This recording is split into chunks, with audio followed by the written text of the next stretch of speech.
जी viewers, welcome back good healthy morning. हम बात कर रहे हैं ओल्ड एज केयर पे और आप हमसे बात कर रहे हैं ईमेल करके विच इज़ healthymorning@health-tv और फेसबुक पे भी और लाइव कॉल्स के थ्रू भी। अभी हम लोग थोड़े से वो इश्यूज डिस्कस करेंगे जो ओल्ड एज में मैम शुरू हो जाते हैं।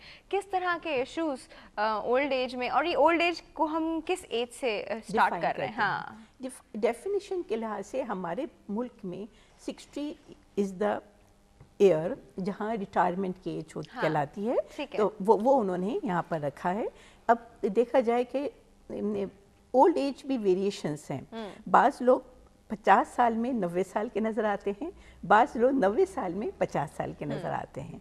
तो मगर एक डेफिनेशन के लिहाज से आप जब 60 साल के होते हैं तो आप सीनियर सिटीजन्स कहलाने लगते हैं। सही है। तो उस 60 साल में जो नॉर्मल ये होती है कि भाई बाल सफ़ेद गिरे हेयर्स जो थोड़े से चेहरे तो पे आजकल हम लोग के बचपन में ही शुरू रहता झुर्रियाँ है। से आने लगती हैं, वीकनेसेस बढ़ने लगती हैं। ये सारी चीज़ें हैं जो कि ओल्ड एज को इंडिकेट कर रही होती हैं कि बहुत सारी उसके साथ साथ थोड़ी सी बीमारियां भी ऐड होती चली जाती हैं। थोड़ी तो सी नहीं, वो बस फिर वो शुरू ही हो जाता है हाँ, सीक्वेंस। वो ये इसमें भी है। इसमें भी वेरिएशंस है। जो लोग इन्हें एकदम रिटायर होके घर में बैठ गए और उन्होंने उसको इन्हें सिंसियरली और अपने आराम से उसको एक्सेप्ट नहीं किया, तो वो ज़्यादा उसका शिकार हुए बनिस्बत उसको कि लोगों ने मेंटली, बाज़ लोग बहुत सेंसिटिव होते हैं तो वो क्या कहते हैं कि इसको बहुत सीरियसली लेते हैं कि हम मतलब ओल्ड ना कहलाएं। हालांकि ये एक ऐसी चीज़ है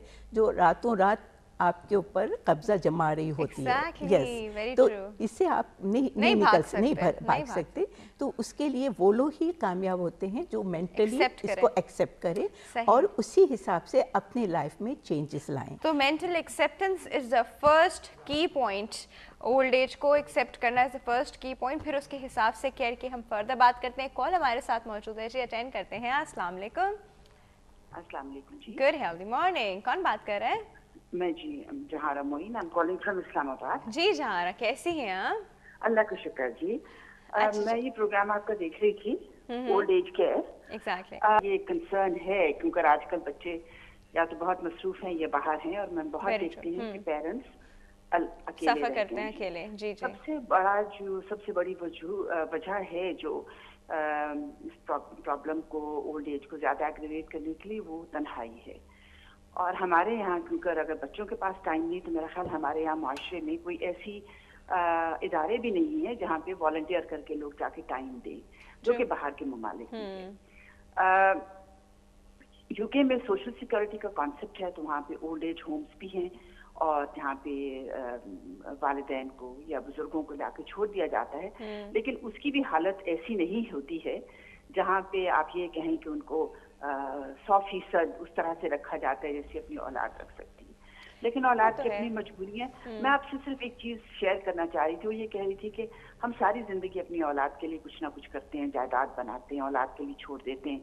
कई दफा तो बहुत खुशउस्लूबी से सारे फैसले हो जाते हैं और कई दफा बच्चों के लिए मुश्किल पैदा करके हम चले जाते हैं दुनिया से। आई थिंक इट्स टाइम हम लोग इन्वेस्ट करना शुरू करें अपने आप में। कुछ मुल्कों में कॉन्सेप्ट है रिटायरमेंट होम्स का। मेरा ख्याल है कि बच्चों के लिए छोड़ने के बजाय आप इन्वेस्ट करें और अपनी ही जिंदगी में अपने लिए रिटायरमेंट होम्स के लिए ऑप्ट करें, जैसे नॉर्मली सोसाइटीज करती हैं। आप पैसे दे के और कुछ थोड़ा बहुत आप डाउन पेमेंट करके उसके बाद आप किस्तों में देते रहते हैं। ये रिटायरमेंट होम्स का कॉन्सेप्ट इस तरह से ऑस्ट्रेलिया में जो है वो ये है कि बाकायदा मेडिकल सेंटर है, वहाँ पे आपके लिए रिक्रिएशनल सेंटर्स हैं और वो आपको 2 कमरे का रिटायरमेंट होम चाहिए तो 2 कमरे का ले लीजिए, ताकि आपके बच्चे जब आपको विजिट करें they can come and stay with you. तो उसमें ये है कि एक फैमिली लाइफ भी रहती है, एक अपनी कंपेनियनशिप रहती है। आप एक ही एज के लोग होते हैं, एक ही जमाने के लोग होते हैं, एक ही तरह की बातें करते हैं। तो आई थिंक सीरियसली मैं ये सोच रही हूँ कि पेरेंट्स को अब चाहिए कि अपने लिए, अपनी रिटायरमेंट, अपनी ओल्ड एज के लिए अब आके इन्वेस्ट करना शुरू कर दें। Very good idea. Because it's unfair कि आप अपने बच्चों के अपने आप को बर्डन बनाएं या अपने माशरे पे अपने आप को बर्डन बनाएं। Very true, very true. क्या बात की।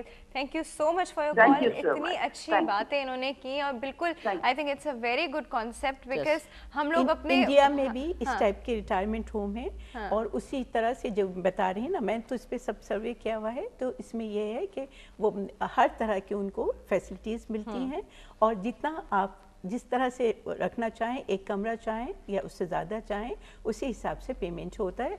अच्छा, मेडिकल वगैरह वगैरह वो सब उनकी जिम्मेदारी है। सही। तो कि भाई वो हमने बाकायदा वो जो एक कॉम्प्लेक्स बनाया है, मतलब आपने एक प्रीमियम जो है वो हर साल it's like old age insurance की तरह हो गया आपका कि ओल्ड एज में you will not be left alone. जी बिल्कुल। हम लोग पता है एक बात जो मैम मुझे कहते हुए अजीब लगता है, हम लोग अपने कल्चर नहीं जी हमारे कल्चर में ये है तो हमारे रिलीजन में ये है, बस हम बोलने की हद तक करते हैं, जब करने की बारी आती है तो यू आर नो वेयर। और अभी आप ओल्ड एज होम का जो कॉन्सेप्ट है इतने आराम से निगेट करें कि नहीं हम नहीं करेंगे और ऐसा नहीं करेंगे, तो क्या आप भरपूर वैसी केयर कर सकेंगे जैसी उनको जरूरत है? क्या आप खुद अपने दिल में रख के पूछे कि आप क्या वो वैसी केयर कर सकेंगे? नहीं, और ये नहीं हो पाता है। बहुत सारे अच्छे लोग भी हैं, बहुत सारे ऐसे लोग भी हैं जिनके पास टाइम है और वो कर पाते हैं। नहीं, टाइम भी नहीं है तो निकालना है बहन। हाँ, निकालना है। क्या मतलब है जिन बच्चे क्या वालिदैन बच्चे जब आप थे तो क्या उनके पास उनकी मसरूफियात नहीं थी? उनकी जवानी माँ ने अपनी जॉब छोड़ दी, घर में बैठी, उन्होंने आपके लिए टाइम निकाला कि नहीं निकाला? इसी बात पे जी हमारे पास एक पैकेज भी है।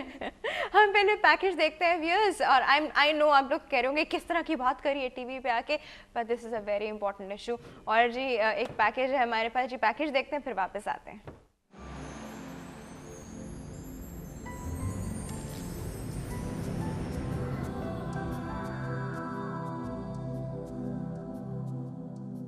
ज़िंदगी में हर इंसान की एक ही जुस्तजू होती है कि उम्र के आखिरी हिस्से में अपने बच्चों की शफ़क़त, मोहब्बत और तीमारदारी से लुत्फ़अंदोज़ हों।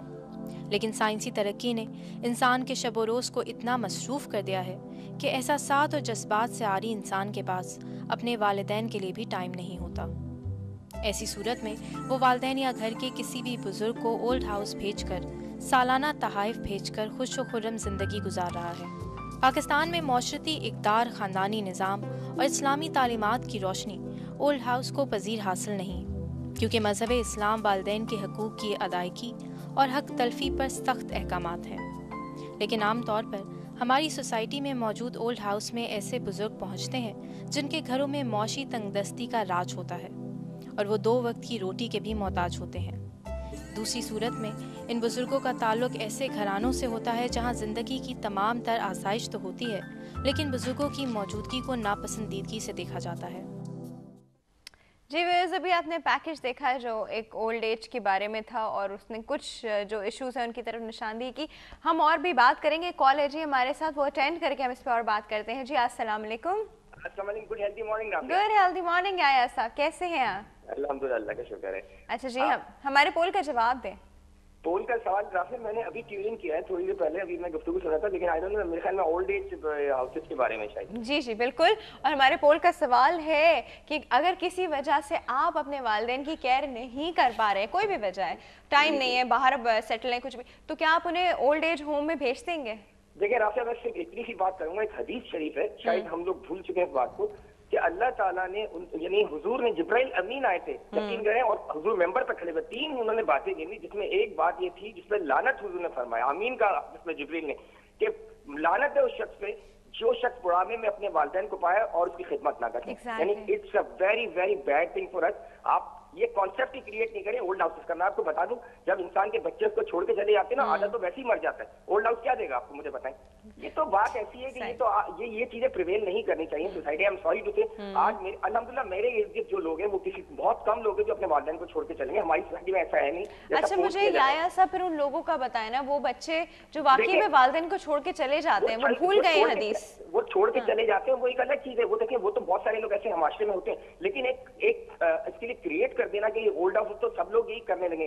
लेकिन टाइम की जब आपकी मोहतरम मेहमान बैठी थी ना, इतनी अच्छी बात की, भाई आप जब अपने बच्चे छोटे होते हैं, अल्लाह ताला ने ये साइकिल बनाया है, जब आप छोटे होते हैं तो आपके माँ बाप का टाइम लगाते हैं, अपनी नींदें हराम करती हैं, अपना खाना पीना छोड़ के आपको खाना खिलाती हैं, तो फिर इसलिए क्या इस तरह तो हम किसी के बच्चों को लेके भी मानिए, वो तो उनको फिर वो ओल्ड हाउस में डाल के चला जाएगा। ऐसी बात नहीं है, इसको तो आपको प्रिवेल करना चाहिए कि नहीं ऐसा नहीं करें, आप अपनी इस वैल्यूज को कायम रखें। ये बहुत गलत कॉन्सेप्ट है, वेस्टर्न कॉन्सेप्ट है। पर हाँ, वही बात नहीं आया साहब, आप जितनी बात कर रहे हैं बिल्कुल सही कह रहे हैं, but we are losing our values. Rafia एक बात बताओ, ये गलत बात है। अभी भी हमारे मास्टर में लोग अपने माँ बाप को देखते हैं 90, मैं कहता हूँ 75-80% लोग देखते हैं, मैं आपको इसकी गारंटी दे सकता हूँ। ये एक ऐसी बात नहीं नेगेटिव फैलानी चाहिए। कुछ चीजें होती हैं, आप अगर वक्त नहीं है तो वक्त तो इंसान को अपना, मतलब वक्त तो फिर बच्चों के लिए भी नहीं है, फिर तो यही हो जाएगा ना कि बच्चे 16 साल में छोड़ के चले जाएंगे, जो वो देखेंगे। ये तो एक आपको क्रिएट करना है अपने घर में, प्लीज इसको ऐसा करें कि पॉजिटिव लेके जाए, इस तरह नहीं करें कि हम ओल्ड हाउसेस बना के सबको वहाँ भेज दें। It's not right. एनीवे, ये मेरा अपना ओपिनियन है, maybe you are not agree with me. नहीं, ठीक है आया साहब, आपका ओपिनियन अपनी जगह बिल्कुल सही है, हम आपके ओपिनियन से हम भी यही कहते हैं। हाँ, हम भी यही कहते हैं, हम भी यही कह रहे हैं कि बच्चे वालिदैन को टाइम दें। यस, हमारा टॉपिक इसीलिए हमने ये कहा है, इसीलिए हमने आज का टॉपिक ओल्ड एज कह रखा है कि लोग सुने और केयर करें। हाँ जी, एक बात मुझसे सुनने, देखिए ओल्ड एजेस के बारे में, मेरी माँ भी है, मेरे बाप भी बूढ़े हुए थे, मेरी माँ बिल्कुल पैरालाइज, मैं उनकी मतलब उनके साथ रहता हूँ, मेरे बच्चे देखते हैं उस बात को। बात ये है कि जी बुढ़ापे में आपको अपनी केयर क्या करनी है और दूसरे क्या करें। केयर आपको अपनी सबसे बड़ी ये करनी है कि अपना एटीट्यूड पॉजिटिव रखें। अगर आप अच्छा एटीट्यूड नहीं रखेंगे तो लोग चढ़ के आपका खिदमत नहीं करेंगे, आपसे भाग जाएंगे। और दूसरी बात है, कोई ना कोई आप अपनी हॉबी बनाए, कुछ ना कुछ आप डिसाइड कर लें कि मुझे इस चीज में दिल लगाना है, पौधों में लगाना है, एक्वेरियम में लगाना है, कुछ ना कुछ हॉबी क्रिएट करें, खाली ना बैठे। दूसरी बात है कि आप ये रियलाइज करें कि आपकी पोजीशन क्या है, तो अपनी तबियत में भी नरमी लानी चाहिए इंसान को। और दूसरी चीज ये है कि जाहिर है आपकी फिजिकली जो पोजीशन होती है उनको भी केयर करना चाहिए, इसके लिए आपने सोचना चाहिए। लेकिन सबसे इंपॉर्टेंट बात है, मैं सिर्फ इतनी मुख्तर से कहूंगा कि आप अपने रवैये को पॉजिटिव करेंगे, सब आपसे मोहब्बत करेंगे, बस इतनी बात है। Very true, thank you so much आया साहब, बहुत अच्छी बातें उन्होंने की है और इस पे हम अभी फर्दर और डिस्कस करते हैं, बट ब्रेक का टाइम हो गया है जी, छोटी सी ब्रेक है जी, अभी वापस आ रहे, डोंट गो एनीवेयर।